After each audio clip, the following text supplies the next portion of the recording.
Let me ask you a hard question. Your district has invested thousands, sometimes actually millions, in high quality curriculum, in summer PD, in workshops, and in PLC structures. So why aren't we seeing more shifts in our math classrooms? This is the question we constantly ask ourselves. Why are instructional practices mostly the same year after year when even teachers want to grow? Today, I'm going to show you a main reason why this keeps happening and one investment that finally makes professional learning stick. I'm John Orr from the Make Math Moments team, where we help hundreds of schools, school districts, systems of education develop sustainable, aligned, and tractionable math improvement plans each year. Across North America, math leaders are frustrated. The resources are good, the PD is inspiring, but the classroom results are falling flat, they're maintaining, and that leads to that uncomfortable question, like, why aren't us teachers, why are these good-hearted human beings, these amazing teachers, consistently implementing the strategies that we're trying to share with them in our PD sessions, our PLCs? And here's the real truth. It's not because they don't care. It's not because they're resistant. It's not because the PD was bad. It's not any of those things. It's because the system is not designed to support real instructional change. That's right. It's the system you currently have is not designed to get you the results you want. It's actually currently designed to get you the results you're currently getting. And most districts unintentionally skip a crucial component, and one that research says is actually non-negotiable.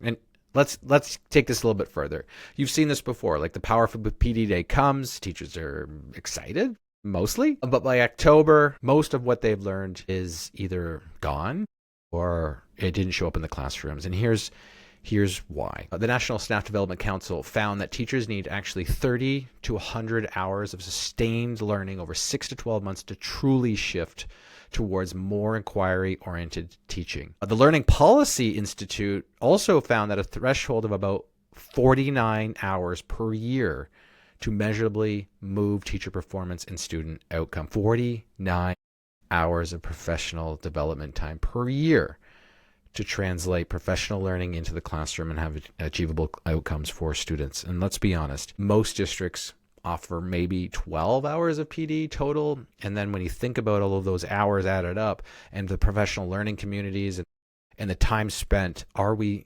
actually making use of those 12 hours appropriately? There's some data that suggests 75% of the time is logistics and pacing and things that could have been done in an email and not actually professional development time around aligning your curriculum, aligning the resources, the instructional practices towards the student achievement and student outcomes. It's tough. So, of course, change isn't sticking if we know that 49 hours are needed, but we're not getting close to those hours. And our system, again, is perfectly designed to keep us doing what we're doing. And in a way, this is where the missing link comes in. So if you've ever doubted instructional coaching, this is your time to perk up, because instructional coaching is that gap. Okay, so think of PD as like the dose teachers need. Coaching is the delivery system that makes it work. So here's some more research. Joyce and Showers showed that this impact clearly, like workshops alone. So if you just do PD and workshops and sessions, 5 to 10% of teachers implement that strategy. Workshops plus coaching jumps that, and this is sustained coaching, jumps that to 80 to 90%. Like, why is that the difference? Because you're getting more of those 49 hours in the coaching. Because the coaching closes the knowing and doing gap.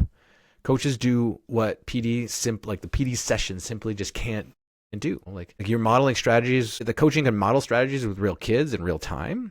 You can co-plan, co-teach. You can provide just-in-time feedback. You can reinforce the priorities. You can be the bridge between the district's priority or goal or objective into the classroom and with the school principal. We can keep teachers from slipping back into old habits because they have that consistent routine, that consistent touch point, consistent follow-up. You get to build confidence because you have a peer. You get to sustain momentum when things get hard. And we typically don't focus on providing teachers with a coach as much as we should. Coaching is the difference between hearing about instruction and actually doing it.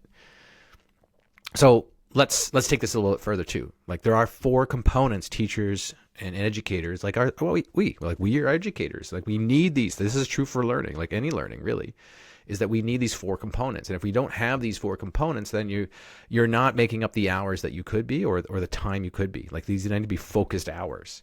So one is you need alignment with a shared vision. Like we need to know that this is the right thing, and we have to have that like that belief that we're all moving towards this moral place. This is the right move to make. And sometimes we make that with data, sometimes we make that with emotion, sometimes we make that with pointing the direction. Like this is where it's important, but we have to have alignment there. So they need that. So teachers need to believe that this is worth doing. Sometimes that's hard. The second component here is teachers need opportunities to observe. We need that modeling. We need to see it in action.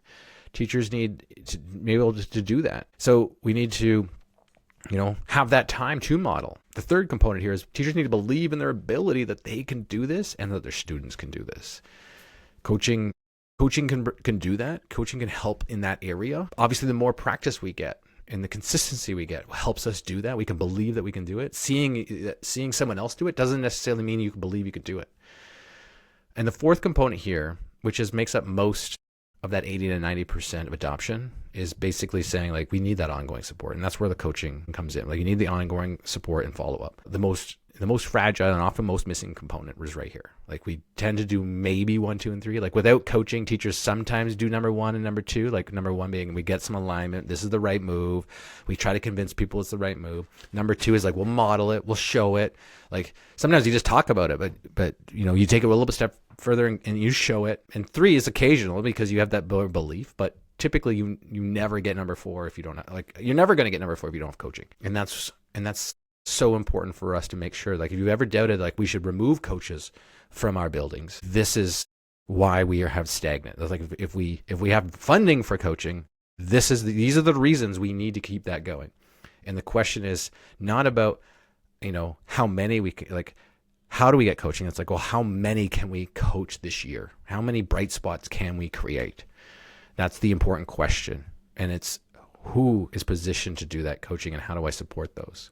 Because here's one of the drawbacks when we think about that. We call this the greatest good dilemma, in education. Like most times we struggle with the greatest good dilemma, which is basically we believe in equity. We believe it's wrong to only give coaching to some teachers and not all teachers. Like therefore we should not do it at all if we can't give it to everyone. And that limits us, and that prevents us from actually getting traction and creating bright spot classrooms, bright spot teachers that can compound the work that we're trying to do, share the work that we can do. They can be the bridges between, high quality instructional practice and what that looks like and sounds like, so that teachers can see more of it, can believe they can do it, and not being able to do that. And this is actually what one of the teams we just talked to in one of our calls that we hold regularly was dealing with. Like they were thinking they should not engage in coaching because they can't structure it for everyone. We get this like, well, it's only just, and here's the other thing. It's like if it's only just me, if I'm the lone provider of professional development in my school or my school district, and I don't have coaches, you tend to think, well, then I can't provide coaching. But the question is not that I can't. It's like how many can you coach? Like you can coach.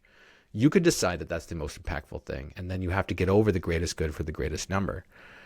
Like typically when you think about the greatest good for the greatest number, you're going to coach from afar and you coach groups, and then what you're doing is you're spreading yourself too thin. You can't get in to provide the ongoing follow-up and the support.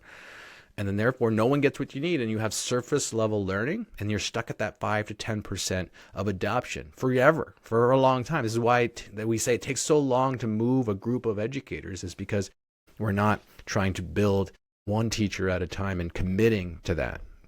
And if I was trying to make a case here, is if you are that lone professional development provider in your building, you just have to decide how many teachers can I work with this year, and not stick back and go, well, I can't provide that support to everyone, so I won't.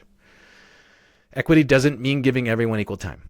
Equity means giving everyone access to an equal impact. And then therefore we can provide coaching. Like when we focus coaching on the teachers most ready for growth, those classrooms get transformed.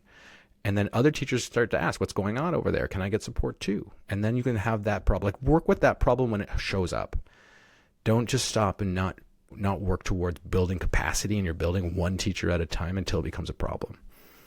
Change will spread through the early adopters, and give the support to those early adopters. We, in our system and the way that we support our teams and our districts, we help them focus on how do we create bright spots? How do we create these teachers that will showcase the vision for math instruction in the district or the school, and be the beacon that we can all say, like, that is where we're trying to go. And we can put new teachers in there to see what's happening. We can pair teachers up. We need that compounding effect to actually happen.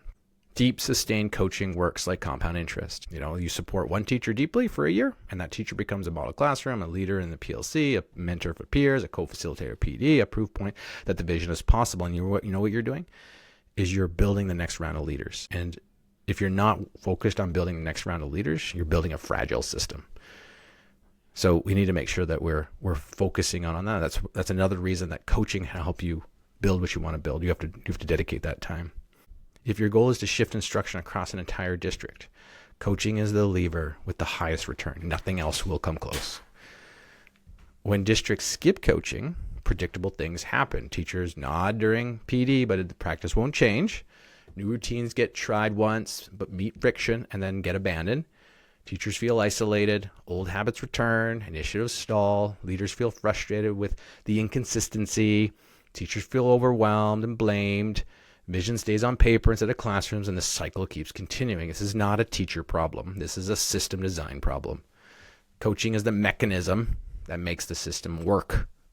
So, if you're a math coordinator, here's your takeaway. You cannot improve math instruction at scale without investing in that coaching, whether you're starting with one teacher and one coach, or starting with a few coaches and a few teachers. It's not, coaching isn't a nice to have. It's mandatory, because it's the only structure that links vision to consistent high quality classroom practice. It's PD that provides the spark. Like PD provides the spark, coaching is going to turn that flame into something that lasts. If your district is serious about math improvement, coaching must move from the margins to the center of your strategy. The reality is, if you believe like we do that this is the most important structure you can implement, then the question is not how can I provide coaching to everyone? It's how many can you provide coaching to? And here's the real reality. If you don't have a coach, you're the coach.